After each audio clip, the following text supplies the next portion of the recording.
All right. Hey, everybody. This is Gus here. After a few technical difficulties, looks like I was able to kind of make this work. It took me kind of clearing out my browser and getting a few things in order to kind of clearing out my browser cache and cookies and all that fun stuff. So I have to go log into a bunch of websites again. But hey, at least I'm here with you guys today. So wanted to go live and tell you about something interesting that I'm always fascinated by, I guess, real estate realtors, real estate agents, and their activities. I'm a licensed real estate agent. I've been a licensed agent since 2010, and everything related to lead generation in real estate really interests me. I find it an unbelievably interesting topic. And I'm naturally curious. I'm an engineer by training, so I'm always curious about these things. I'm always curious about these things.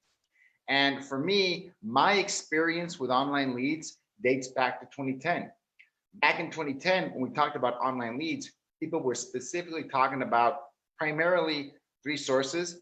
Just Google SEO, Google pay-per-click. That was the rage back then. It was huge. And Craigslist. People would spend hours every day farming Craigslist and getting cheaply, basically free leads off of Craigslist as well. Back in the day, that was huge. It was a great, great, great way to generate essentially almost free leads and a huge amount of them, right? So online leads existed, right? Online leads existed. These have been going on for at least a decade, 15, 20 years of some kind of online lead then. But really, after the crash in 2007, 2008, that's really after that crash and the recovery, the bull market that came after that. That's when online leads really took off in real estate, right? And starting with the SEO, with the Google pay-per-click, and then Craigslist. That was like the big, the wave that I experienced, the big wave that I experienced of online lead generation. And since then, even since then, with a very different environment than what we have right now, there were these complaints that the online leads, oh, they're terrible. They're terrible leads. The online, they're the worst. Don't use them. They never convert. They're very flaky. And most of all, never pay for them, right? No. Do not go down that path. You're going away from the path that the real estate agents stay in, which is referral, recommendation, your sphere, your database. That is your business, right? That is your business. So I guess the first thing I want to say is I 100% believe that. I think for most real estate agents, their database, their sphere, people they know they've met, the people that they know and met, that probably should be the foundation of your business in almost all cases. And almost, so I'm not even going to go there, right? I studied a lot of what Gary Keller from Keller Williams, the founder of Keller Williams, has done and said on the topic, and I agree with him on this, right? Your database is your business. That's great. However, I am not one to say that online leads are a bad idea or shouldn't be used. I think they're appropriate depending on where you want to go with your business, right? If your referral and recommendation business is taking you where you want to be, then kudos, power to you. If you want to scale up your business past referral and recommendations to the unmet lead space, unmet leads, well, then you've got a bunch of options, right? You've got prospecting activities like door knocking, like cold calling, like networking, just going out and prospecting and talking to as many people as possible. And you've got a lot of these online lead sources as well, right? Different types of marketing, online marketing. You've got physical world marketing, old school marketing, like print and advertising and the magazines and all these other things, right? Online leads is just one other source. It's just one other source, right? That's where online leads kind of fit into that equation. They are unmet leads. They don't know you. They've never met you. They don't know who you are, but they've given some indication that they might be interested in real estate, right? So I think the reason I give you that big preamble, that historic kind of view of where online leads kind of exist in the ecosystem, is because I think the context really, really matters. Really, really matters. Because my belief is that most of the frustrations that real estate agents have with online leads are just because they've got the wrong expectations from what they should get from those leads. leads. I think they've got incorrect expectations. They just don't know what to do with them. They don't know what to do with them, and they expect the wrong things. And that's where a lot of the frustration happens. Over the weekend, I was on the Realtor subreddit. If you don't know what that is, it's a forum, online, where a lot of folks, a lot of agents, a lot of investors, they talk about different real estate topics. And an agent went out there and posted a question that said, why is purchasing, a lot of these leads so demonized? Why is it frowned upon when you're buying leads?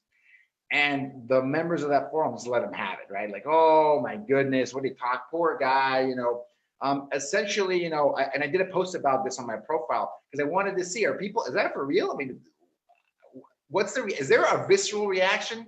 Is there going to be a visceral reaction if I post about that? And there absolutely was, right? Something like 100 different comments, a couple different threads, tangents went up everywhere. So definitely there's some passion on the topic. From real estate agents, loan officers, and also from digital marketers. This is their business. Digital marketing agencies exist to provide online leads to real estate agents and companies, right? They go and they kind of bridge that gap when someone wants to do more business online and they're not sure how, right? So that's why that business model exists. That's why. So a lot of passion, a lot of energy. My take on it, and especially looking at, I actually got some really good pieces of information from folks, right? And I was able to kind of just get clarity on my thoughts on the topic. A lot of times when I post and I read all the comments. I read every single comment people make, and I try to follow all of the discussions. There was one about email spamming that got really crazy, and I even followed that discussion. I always want to educate myself, at least know what people are thinking, right? So I look at that, and one of the things that is clear to me is that it's that frustration that drives the passion, right? For the real estate agents.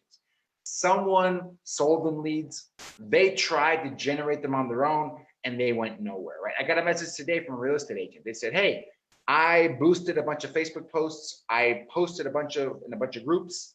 I've run my own Facebook ads. And from all of my efforts, I've only gotten 6 Facebook leads, and they've never responded to my messages, right? Online leads are terrible, right? That's essentially what the person said. And from that experience, it's hard for me to say, whoa, that was a terrible experience, right? That experience sucked. It's very difficult for me to say that online leads suck. Not just because of the experiences I've had, but because I've met people with their own experiences, right? I have met team members, team owners, brokerage owners with 20, 30, 40, 50, 100, hundreds of agents under them where they didn't start with referral and recommendations, right? They built their businesses on online leads and prospecting online leads and getting deals from online leads and converting online leads. Not like a team or an individual agent, entire businesses, massive businesses, millions of dollars, multiple real estate offices. Some of these teams have gotten so large, they've gone all over the US, but their foundation, the way they started was mastering the conversion of online leads, mastering that conversion, which leads me to believe that it can be mastered. It can be mastered, right? So by meeting a lot of these folks, by getting to know them, studying them, learning about them, I kind of understood, okay, online leads are hard. They're not easy, right? They're not easy. And a lot of the frustration comes from agents kind of having a certain perception about online leads. Maybe all online leads are like Zillow leads, right? Zillow leads tend to be, some of the lowest in the funnel. They're the closest to be buying. A lot of these portal leads, Zillow, Trulia, Realtor.com, people are on there because they're looking for homes. They want to go see homes, which is one of the most valuable activities that you can have, right?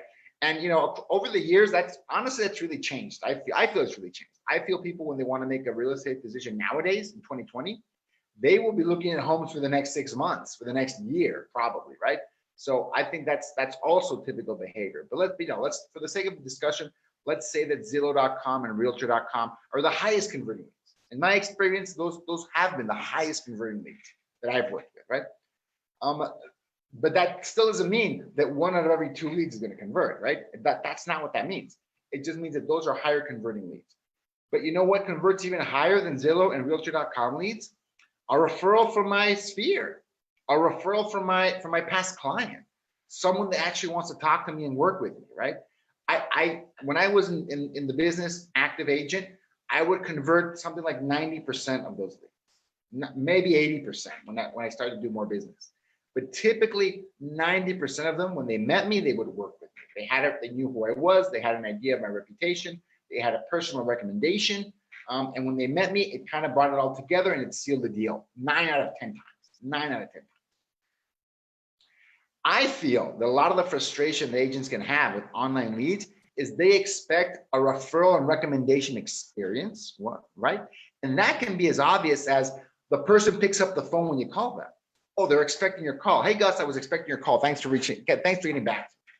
That is like a referral and recommendation experience, right? So if that's your expectation and that's your experience, of course, online leads seem awful and terrible, right?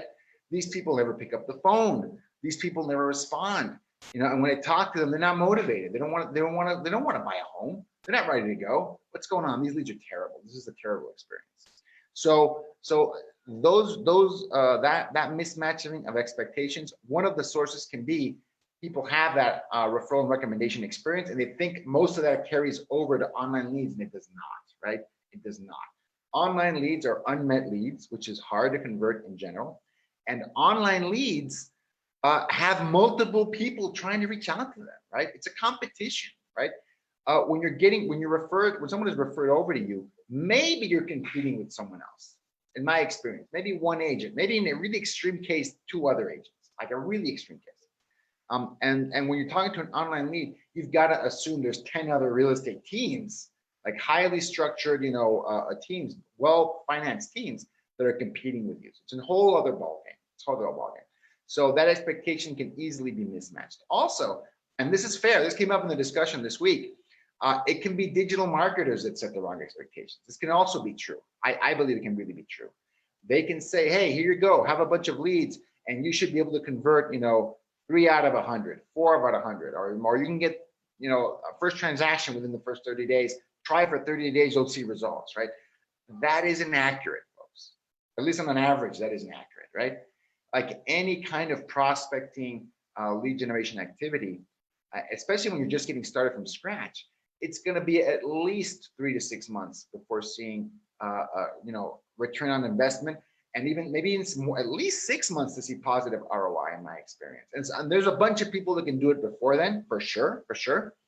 But with any activity like that, you need to wait at least 3 to 6 months to see positive ROI. To see money coming back in. 90 days at the very minimum to see cash coming in, and 3 to 6 months, more likely going to be 6 months or more, to see positive return on investment. And there's some great calculators out there that can show you how this works, and it can be done sooner for sure. It depends on it depends on a million things. But talking about averages, that's how that works out. Right? So I think it's really important that those expectations are clear and they're set. And sometimes digital marketers can make that mistake and not set the proper expectations. And that's a big mistake, because your client is going to find out that maybe that's not an average, maybe that's not their average, maybe that's not going to be true. And you're going to have a really difficult discussion on the back end of that. So I always recommend folks do your best setting expectations, right? When we set expectations with our clients for Power ISA, we always give them our average numbers, right? For Facebook leads across the US and Canada, on average, we're converting 10 to 15% to appointment within 30 days, and with a minimum of 50 leads being sent in that time frame, right? So given those parameters, this is the typical response. End of story, right? That's what we control. That's what we can deliver within that time frame. Everything else, we can give you averages and what we recommend and expectations. But as far as commitments goes, that's what we can deliver day in and day out across the board, the company average for every single campaign. There's going to be half of the campaigns will do better than that. Half of the campaigns may do worse than that, but the average is going to be there. And that's what we can commit to, right? That's the information we want to give clients. So that's difficult to do, right? That's difficult to do. It's not always easy to have that conversation. So I definitely, there can be some fault on the side of the digital marketers, for sure. But in addition to that, incorrect expectations can be the number one thing people get frustrated over. Incorrect expectations. That's great. The second point that I feel can cause a lot of frustration for people with online leads is, you don't get enough leads to work on. You're not working with enough leads, right? For this person that messaged me this week, it was, hey, I did all these activities, I got 6 leads, and none of them converted. This can't be good, right? And it makes me want to go back and say, well, you only got 6 leads, right? If you would have converted one of them to an active client and closed them, your close rate would have been 16%, right? 16, 17%. That is unbelievable, right? This is not a realistic expectation that you can close 1 out of every 6 leads if you're looking at that Facebook environment, right? A solid close rate and I've seen this for Google PPC, for Facebook leads, 1% is a good solid conversion rate. And that return on investment is going to depend if you're selling homes in a rural part of the US or if you're selling homes in New York City, Los Angeles, you're going to make an amazing amount of money. But the ROI is going to be different depending on the area. The conversion rate for online leads, 1% is a solid benchmark. The people that have mastered it and are great at it or can do 1.5%, 2%, even more than that. Teams in the high value markets can get away with 0.5% conversion rate, right? Because if they understand the economics of online leads, even if they only convert 0.5% of the leads they get within a certain time frame, they can be cash flow positive, they can be ROI positive. Power for them, great for them, that's awesome. But a 1% conversion rate can be decent within 90 days, within 6 months, right? 1% conversion rate. That is going to be a solid result, And for someone that's generating 5 leads a month, right? 6 leads a month, 20 leads a month, 30 leads a month, you need to consider that average. How long does it take you to get to 100 leads? And can you convert that 1% once you collect 100 leads? I think a lot of people make the mistake of taking way too long to get those 100 leads. My opinion, right? That's what I think. That can be another issue. You're not generating enough leads to really make it worth it, which makes it interesting right now. Right now, because of the pandemic, we saw a big decrease in the cost of online leads. So I am certain a lot of people, are just killing it right now with online leads, right? Because I've seen it. For the same ad spend, boom, the amount of leads coming through, the amount of leads, average leads per campaign right now for Power ISA, has been increasing every month, right? Has been increasing every month. Average leads per campaign, which means I don't think agents are spending a bunch more money. I think the ones that are spending money are getting more leads for their buck, right? So we talked about setting expectations. We talked about amount of leads. The second factor that I believe is an issue when people get frustrated, why they think the online leads suck, is the conversion process. The conversion process. It is really hard to wrap your head around the amount of work it takes to convert an online lead. The amount of work it takes to convert an online lead is, so to give you an idea, in Power ISA, we measure this backwards and forwards. I can tell you on average, across the US and Canada, all types of campaigns, specifically Facebook, because that's the one a lot of people can relate to. Specifically for Facebook, it takes us about 15 touches. That includes text message and mostly phone calls, a bunch of phone calls. And it takes 60 days to get a response from 50% of the leads. To get a response, to even get them to engage with us, to even get them to talk to us, it takes about 15 touches and 60 days to get half of the people to talk to us, on average. In some campaigns, it's way higher. Some campaigns can be lower than that for sure. But on average, it takes that much work to get a response from half the people, right? Half the people. So I think people have to put that into perspective. How many people are going to put that work in, right? 15 different phone calls, or let's make it easy. 10 of those are phone calls, right? 10 phone calls, 5 text messages. Are you going to put that effort in? Are you going to have that discipline? Are you going to do all of them within the first 3 days and then give up? Are you going to do 3 phone calls and then give up? Unfortunately, that's the typical response, right? Because real estate agents are very busy, right? If you're anywhere near active, you've got, maybe not during the pandemic, but in a typical, market, you're showing homes, you're attending appointments, you're looking at the market, you're writing deals, you're negotiating deals, you're organizing inspections. Real estate agents can have very chaotic schedules and very chaotic lives, and it can be difficult for them to get organized.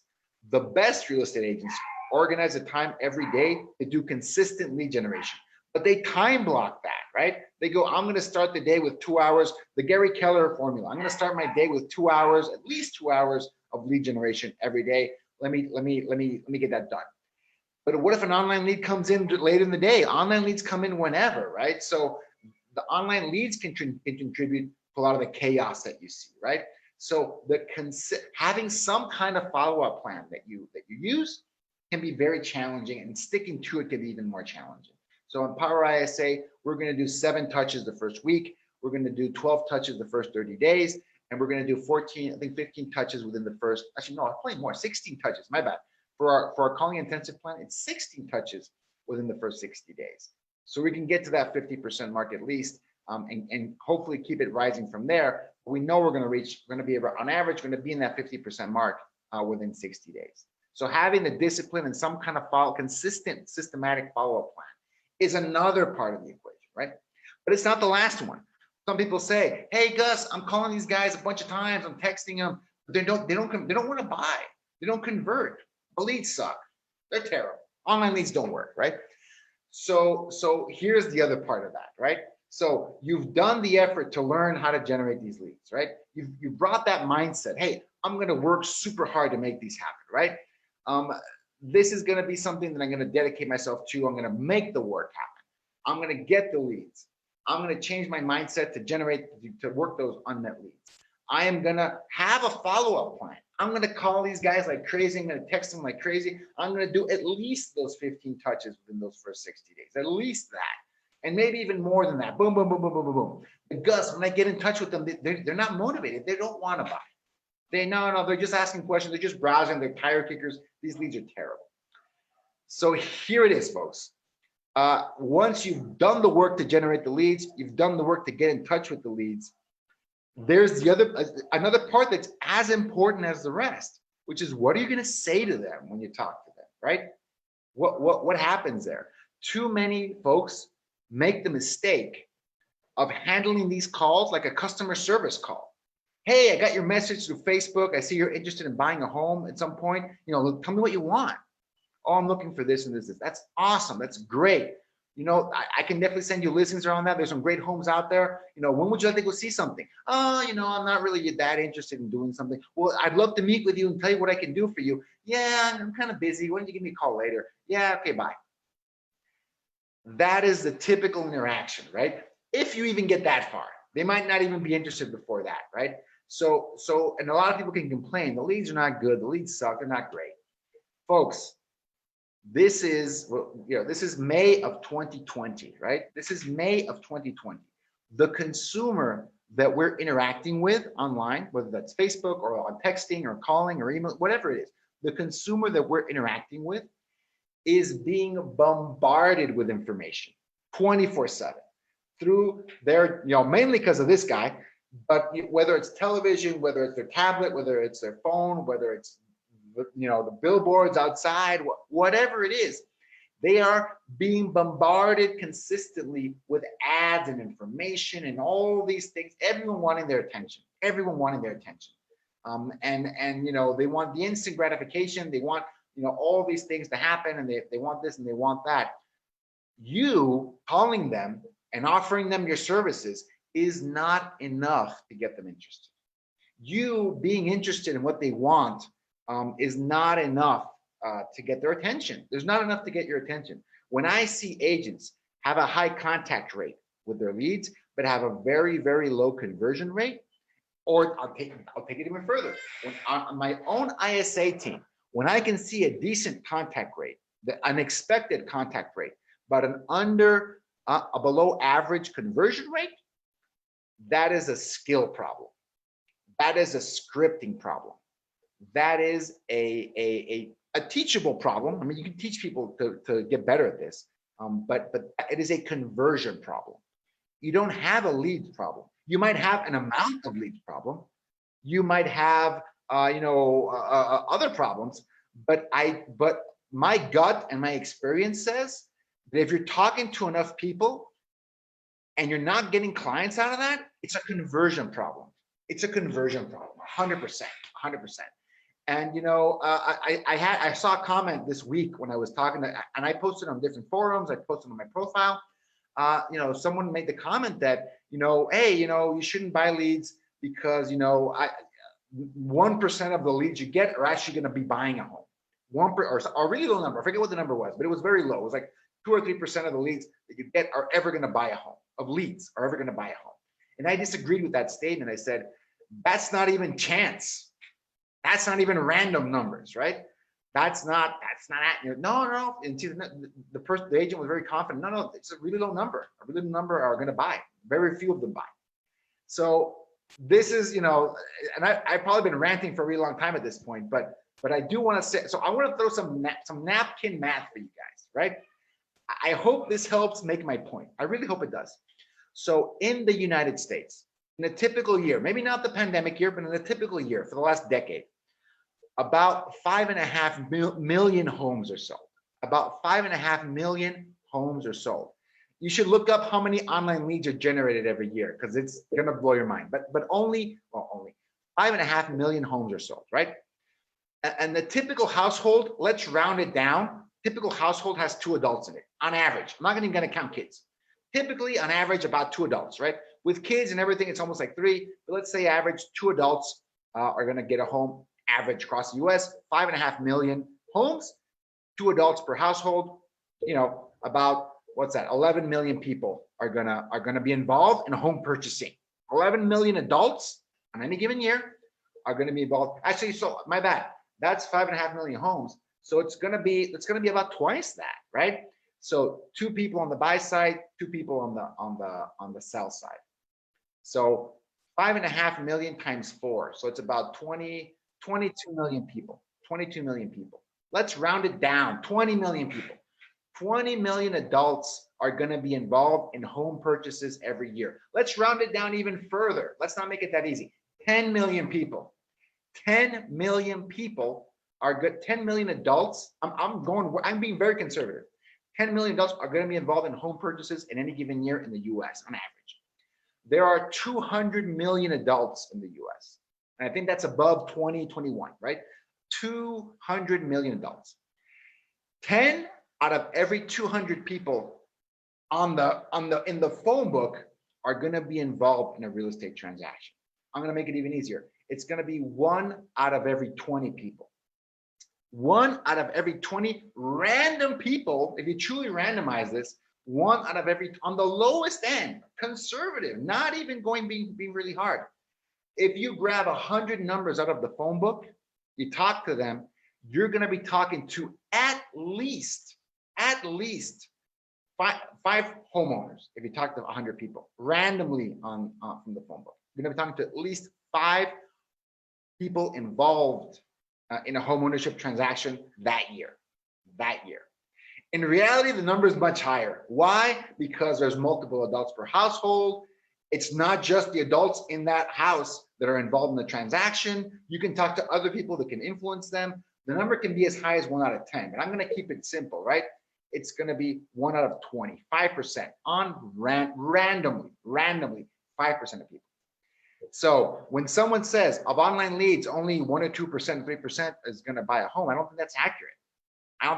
Because just out of pure chance in the US, 1 out of every 20 people is going to buy a home that year, randomly in the US, right? So if you get a list of people that are looking for homes online, you get a list of people that are browsing Zillow, Realtor.com, that are browsing your real estate oriented ads, that are consuming your real estate oriented content. Do you think that only 5% of those folks are going to buy a home? I don't think so. I do not think so, right? I've seen numbers as high as 20, 30, 50% of some of these leads are going to be making a purchasing decision within the next 12 months. So that number I think is real. If random chance is 5%, if you get a list of people with any kind of orientation towards real estate, it's 5% and above are going to be buying. At least 10%, at least 20%, at least 30% can be purchasing a home within the next 12 months. So going back to my original point, so I went on a little bit of a tangent there because that I'm a numbers guy and numbers don't lie, right? Numbers can give you really, really important facts. So given that 5 people out of 100 are going to buy a home, It is your skill that can make the difference. When you're talking to a real estate lead, do not assume that just because you weren't able to convert them, that they're not going to be purchasing a home within the next 90 days, within the next 6 months, within the next 12 months. That is not accurate, right? That is not true. Even if they said they don't want to work with you, oh, I'm not really looking, they were being polite. They were being nice to you. They did not want to have the conflict. They did not want to say, hey, Bob, sorry, I see no reason to work with you. That I wish that, all the real estate leads were like, like these tough-nosed East Coast, New York City buyer leads that are going to just let you have it. Nope. Straight talking, come up with the cliche you want. If they were really honest, they would say, hey, Bob, you're the third guy to call me today. You all sound the same. I see no reason to talk to you. Bye. That is what the leads are really saying. And when you ask them, would you like to meet with me? The answer unequivocally is no. Folks, newsflash to all the real estate agents out there, massive newsflash. The leads do not want to meet with you. They could not care less about all your realtor awards, about all of your accomplishments, how awesome you are, how satisfied your clients are. In that moment, in that phone call, in that text conversation, couldn't care less. They could not care less. It's not relevant to them. It's not relevant to them. And it's very difficult to convey all of those things. How awesome you are as a person, as a realtor, as a community leader, they could not care less. What they care about is one thing, guys. They only care about one thing, and that is solving their problems. Solving their problems. That's the punchline. That's the big reveal. That is the key thing. Whenever I see a member of my team, one of my salespeople, a realtor, a client of ours, someone complaining that the leads are just not good, the leads are not converting, they're not motivated, they're not buying, my concern is that they're just not able to get that lead to open up and work with them. They have not given the lead a compelling reason to work with them. So what do I mean by that? What do I mean by, what is that? Okay, Gus, interesting, Gus. So they want to solve their problems. What does that mean, right?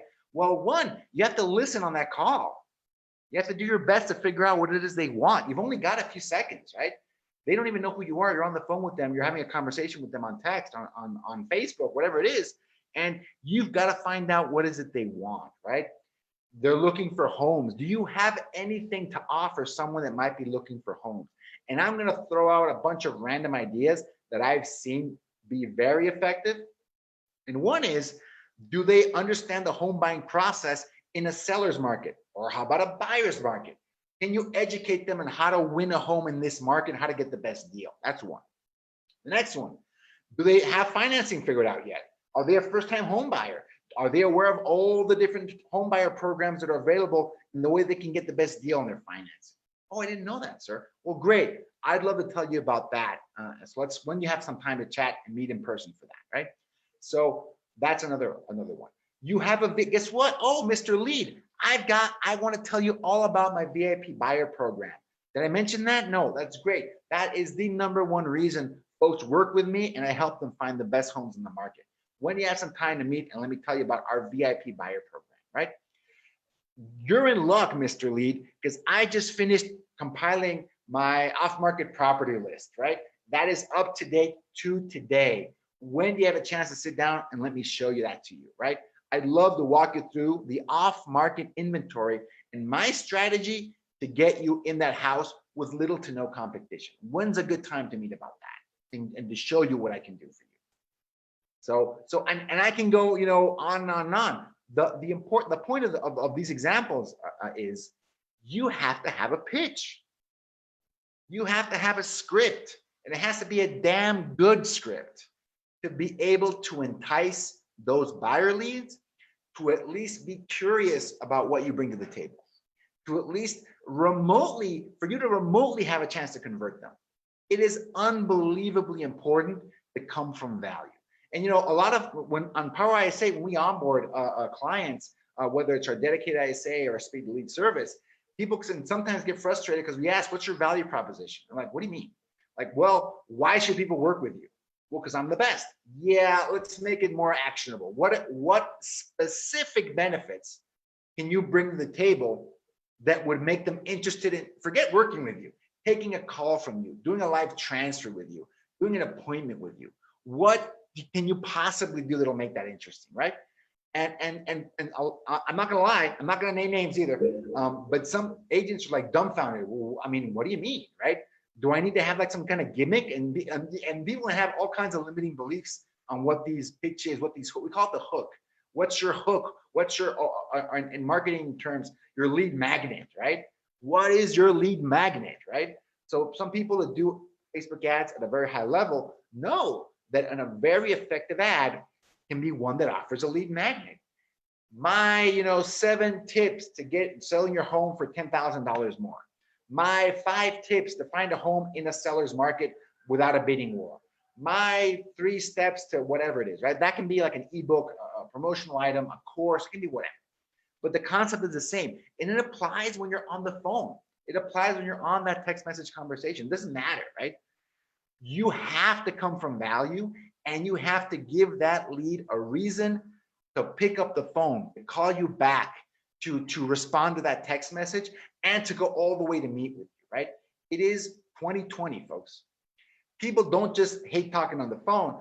If there's resistance to talk on the phone, waste time talking on the phone, in their perception, it's wasted time. How much resistance do you feel there is to meeting with you, to staying on the phone, to stay on that live transfer?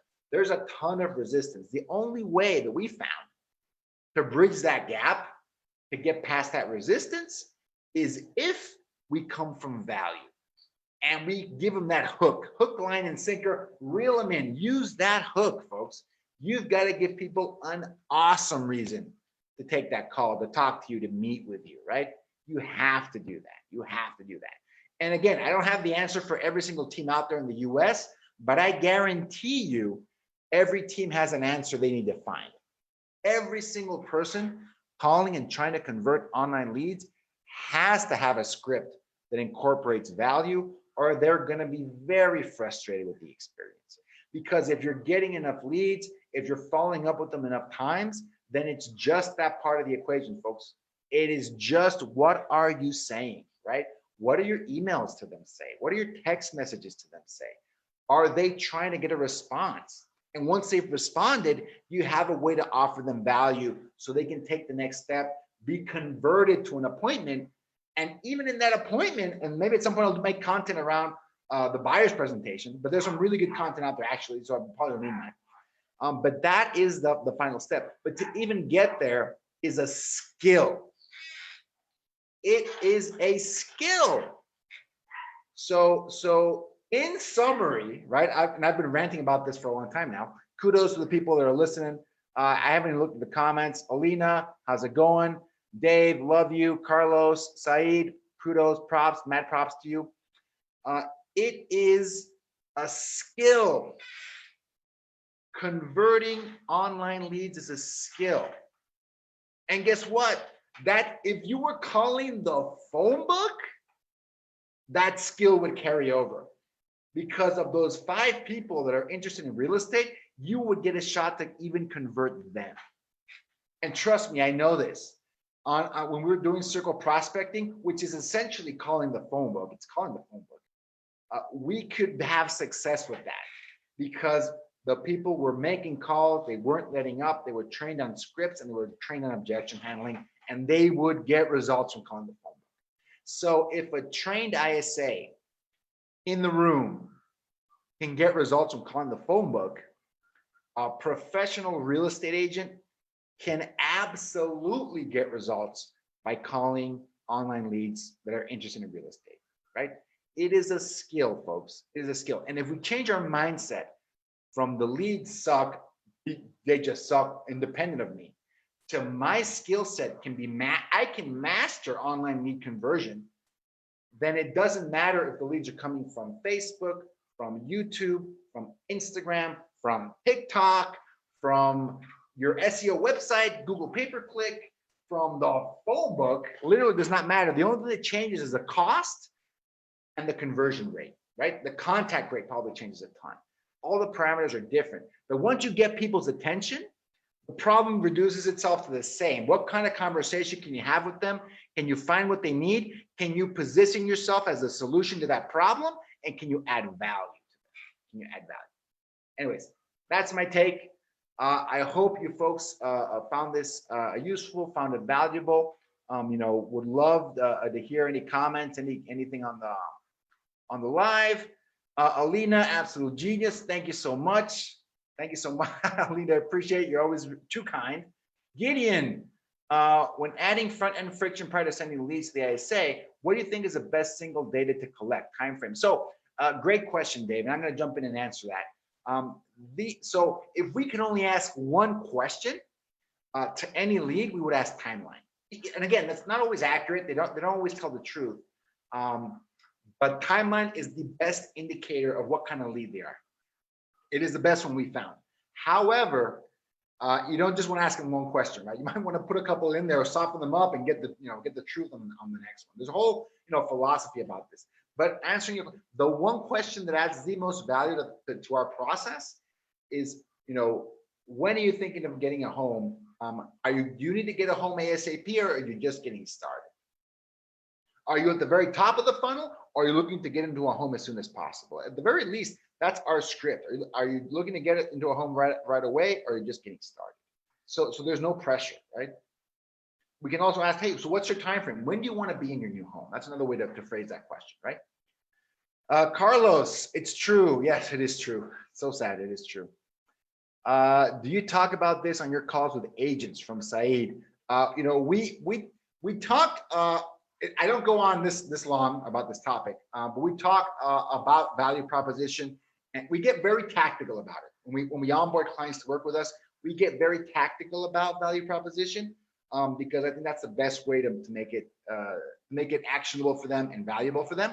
I wish I could. Maybe I'm going to make this video required listening, like Alina says, required viewing for ISAs and for clients of Power ISA, because I think if we change the mindset of the leads suck to skill mastery, one of all, you're going to be a happier person. The more in control you feel of your destiny, I feel that you're going to be a happier person. Period, right? But you have a shot to be successful, right?